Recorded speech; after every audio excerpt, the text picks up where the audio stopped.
اتنی محنت کر کے لا رہا ہے اس کے لیے، تو یہ احسان فراموش میری بہشت میں داخل نہیں ہو سکتا۔ تو عزیزو، زندگی میں ہمیشہ کوشش کیجئے کہ کوئی آپ کے ساتھ اگر نیکی کرتا ہے تو اس کا بدلہ نیکی سے دے۔ اب اگلی آیت نمبر 62، 62، خدا کہہ رہا ہے وَمِن دُونِهِمَا جَنَّتَانِ فَبِأَيِّ آلَاءِ رَبِّكُمَا تُكَذِّبَانِ مُدْهَامَّتَانِ فَبِأَيِّ آلَاءِ رَبِّكُمَا تُكَذِّبَانِ۔ پروردگار عالم ارشاد فرما رہا ہے، اور وہ 2 جنتیں جو ہے اس میں رہیں گے تم، میری کون کون سی نعمتوں کا انکار کرو گے؟ مدہامتان کیا ہے؟ پہلے تو لوگوں نے سوال کیا رسول خدا سے کہ 2 جنتیں کیا ہے؟ تو رسول خدا نے کہا جنت میں سب کے درجے برابر نہیں ہے، کہا جنت میں 2 سونے کی جنت ہے، کن کے لیے؟ جو اللہ کے مقربین ہے، کہا 2 چاندی کی جنتیں ہیں، کن کے لیے؟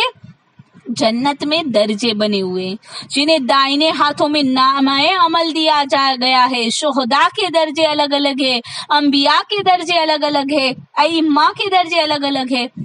کچھ مومنوں کو اللہ اختیار دے گا کہ ہفتے میں 1 مرتبہ آل محمد کی زیارت کرے، کسی کو مہینے میں 1 مرتبہ، اور سلمان و مقدار جیسے ہر وقت زیارت کرتے ہیں، یعنی جس کے جیسے اعمال ہوں گے، جس کا جیسا جہاد ہوگا، کیونکہ جنت جگہ ہے مجاہدوں کی، جنت جگہ ہے صابروں کی، جنت ہے جگہ ہے شاکرین کی۔ جس کا جیسا شکر ہوگا، جیسا صبر ہوگا، جیسا جہاد ہوگا، اس کو ویسے ہی مرتبے ہوں گے۔ رسول خدا نے کہا کہ کبھی یہ نہ کہنا کہ 1 جنت نہیں، جنت کے اندر بھی کتنے درجے بنا رکھے ہیں۔ اب خدا کہہ رہا ہے مدہامتان فَبِأَيِّ آلَاءِ رَبِّكُمَا تُكَذِّبَانِ۔ یقین جانیے، قرآن کو بیٹھ کر سکون سے پڑھیے، بھلے 1 ہی پیج صحیح، جتنا غور و فکر سے پڑھیں گے نا، عقل حیران رہ جاتی ہے کہ اللہ کتنی باریکی سے اپنی نعمتوں کا بیان کر رہا ہے۔ مدہامتان کیا ہے؟ دیکھیے، میں اور آپ کتنے درخت دیکھتے ہیں، درخت کتنے ہیں، مگر میں اور آپ ایک چیز نوٹ کرتے ہیں کہ جتنے بھی درخت ہے سب کے پتے سبز ہے، کسی کا ہلکا ہرا ہے، کسی کا گہرا ہرا ہے، کسی کا بہت لائٹ گرین ہے، کسی کا بہت ڈارک شیڈ ہے یا نہیں ہے؟ ہے نا؟ ہم کبھی غور نہیں کرتے۔ اللہ کہہ رہا ہے مدخامتان، جنت کے باغوں میں جو درخت ہوں گے، جو گہرا ہرا رنگ ہوتا ہے نا، خدا کہتا ہے جنت کے درختوں کے پتوں کا یہ رنگ ہوگا، تم اللہ کی کس کس نعمتوں کا انکار کرو گے؟ اب اگلی آیت میں خدا کہہ رہا ہے فیہما عینان نضاختان۔ اب اللہ نے پھر اس آیت کو دہرایا، مگر وہاں صفت کچھ اور ہے، یہاں صفت کچھ اور ہے۔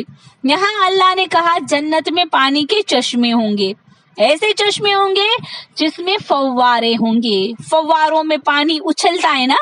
پہلے کے زمانے میں لوگ نہیں سمجھ پا رہے تھے، لیکن اب ہم اور آپ دیکھ رہے ہیں اپنی آنکھوں سے۔ اسی لیے کہتے ہیں نا کہ قرآن کے 70 باطن ہے، بس خدا امام زمانہ کا ظہور کرے۔ جب امام قرآن کی تفسیر کریں گے نا تو نہ جانے کیا کیا راز کھلتے نظر آئیں گے۔ خدا کہہ رہا ہے فیہما عینان نضاختان، کہ کچھ ایسے چشمے ہوں گے جس میں فوارے ہیں۔ پھر خدا کہہ رہا ہے فیہما فاکہۃ والنخل والرمان، اور ان کے باغوں میں نخلوں، کھجور کا درخت، اور رمان یعنی انار، ان کے باغوں میں کھجور اور انار کے درخت ہوں گے۔ اب لوگوں نے کہا مولا، سورہ رحمان میں یہ کھجور اور انار کا تذکرہ دوبارہ آیا ہے۔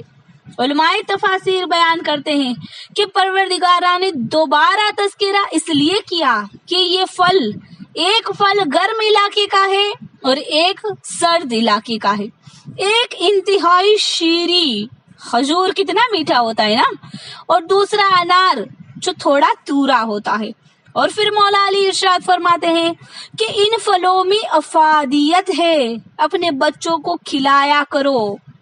مولا کہتے ہیں کھجور انسان کو طاقت عطا کرتا ہے، اور آج سائنس ریسرچ کر کے کہتا ہے عزیزوں میں بھی ایک ماں ہوں، اور ہر ماں کو پتا ہے کہ بچے اکثر کیا نہیں پیتے، دودھ، اور ہم ماں کتنا پریشان رہتی ہے کہ بچہ دودھ نہیں پیتا، ہڈیاں کیسے مضبوط ہوگی۔ ہم ساری ماؤں کی کوشش ہوتی ہے کہ بچوں کو دودھ کیسے پلائے، دودھ میں کیلشیم ہوتا ہے، مگر آج سائنس ریسرچ کر کے بتا رہی ہے کہ کھجور میں میکسیمم کیلشیم ہوتا ہے۔ مولا کہتے ہیں کہ اپنے بچوں کو کھجور کھلایا کرو، اگر دودھ نہیں پیتا بچہ تو کیلشیم کی کمی کھجور سے پوری ہو جائے گی۔ تو مولا کہتے ہیں کہ جو بچے جلدی نہیں بولتے بچپن میں انہیں انار کھلاؤ، وہ جلدی بولیں گے۔ آج سائنس کیا کہہ رہی ہے، ہیموگلوبن کی کمی ہے، خون کی کمی ہے، تو انہیں انار دیجئے، کھجور دیجئے۔ تو علماء تفاسیر نے کہا کہ اس میں اتنی افادیت ہے کہ اللہ نے ان نعمتوں کا تذکرہ سورہ الرحمن میں دوبارہ کیا، فیہما فاکہۃ والنخل والرمان، وہاں بہت سے باغ ہوں گے خصوصاً کھجور اور انار۔ فبأي آلاء ربكما تكذبان، تم میری کون کون سی نعمتوں کا انکار کرو گے؟ اور پھر اگلی آیت میں خدا کہہ رہا ہے فیہن خیرات حسان، وہاں بہت خوبصورت اور با اخلاق۔ اب جس نے پہلے ترجمہ کیا انہوں نے لکھا حور، لیکن جب اس آیت کے متعلق چٹے امام سے پوچھا مولا یہ کیا حوروں کے متعلق کہا گیا ہے؟ مولا نے کہا نہیں، میدان قیامت میں جب مومن پہنچ جائیں گے تو وہاں کچھ ایسی عورتیں ہوگی جس کا نور حوروں سے بھی زیادہ حسین ہوگا، حوروں سے زیادہ حسن اللہ نے عطا کیا ہوگا۔ اور جب اہل بہشت پوچھیں گے کہ بار الہ یہ کون ہے، تو امام کہتے ہیں کہ جواب آئے گا کہ یہ دنیا کی مومن عورتیں ہیں جو دنیا میں با تقویٰ تھی، یہ وہ مومنہ ہیں جن کا حسن حوروں سے بھی زیادہ ہے۔ عزیزو ہمارا خدا ہمیں وہاں بھی نہیں بھولا، اور پھر اگلی آیت میں کہہ رہا ہے فَبِأَيِّ آلَاءِ رَبِّكُمَا تُكَذِّبَانِ، تم میری کون کون سی نعمتوں کا انکار کرو گے؟ پھر اگلی آیت میں خدا کہہ رہا ہے حور مقصورات فی الخیام، حورے وہاں خیموں میں ہوں گی۔ لوگوں نے پوچھا مولا کیسے خیمے ہوں گے؟ کہا موتیوں کے خیمے ہوں گے اور اس میں آراستہ حوریں موجود ہوں گی۔ اور پھر خدا کہہ رہا ہے فَبِأَيِّ آلَاءِ رَبِّكُمَا تُكَذِّبَانِ لا يَطْمِثُهُنَّ قَبْلُهُمْ وَلَا جَانٌ فَبِأَيِّ آلَاءِ رَبِّكُمَا تُكَذِّبَانِ، خدا کہتا ہے یہ وہ حوریں ہوگی جو موتیوں کے خیموں میں موجود آراستہ ہے، حسین، اور یہ وہ ہوگی جسے کسی انسان نے یا جنات نے ہاتھ نہیں لگایا ہوگا۔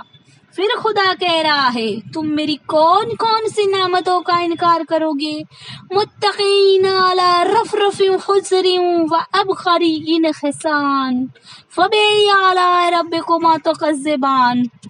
اب خدا آخری آیتوں میں جنت کی نعمتیں گنوا رہا ہے، متقین علی رفرف خضر وابقری حسان۔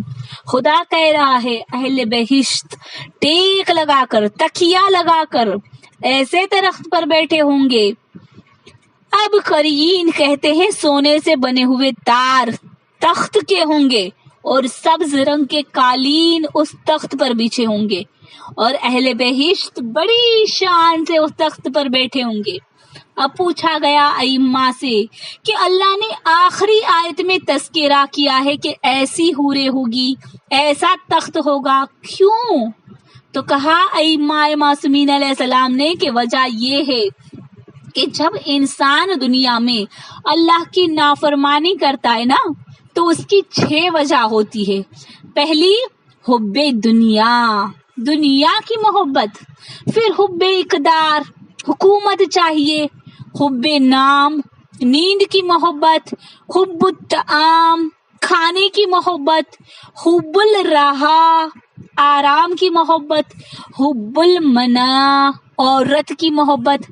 یہ 6 چیزیں ہیں جو انسان سے گناہ کرواتی ہے۔ خدا سورہ رحمان میں کہہ رہا ہے کہ تم اپنی عقل کے مطابق اتنا ان چیزوں میں مبتلا ہو جاتے ہو کہ اللہ کی نافرمانی کرتے ہو، جبکہ یہ تمام چیزوں کو اللہ نے بہشت میں رکھا ہے، تو دنیا کی عورتوں کے ساتھ حرام کرنے کی ضرورت نہیں ہے، وہاں حوریں موجود ہے۔ یہاں کھانا کھاتے ہوئے سوچتے نہیں ہے کہ حرام ہے یا حلال، اللہ نے وہاں بہترین غذا رکھی ہوئی ہے، تو کیوں اللہ کی اطاعت نہیں کرتے؟ اگر وہ ابدی نعمتیں چاہیے تو اللہ نے جیسے کہا ہے ویسے ہی دنیا میں عمل کرو، دنیا کی نعمتوں کا فائدہ اٹھاؤ، مگر کیسے؟ جیسے خدا نے کہا ہے تو تمہیں میدان قیامت میں وہ ابدی نعمتیں ملے گی۔ اس لیے سورہ رحمان میں اتنا کھول کے واضح کر کے اللہ نے اپنی نعمتوں کو بتایا کہ فَبِأَيِّ آلَاءِ رَبِّكُمَا تُكَذِّبَانِ، تم میری کون کون سی نعمتوں کا انکار کرو گے۔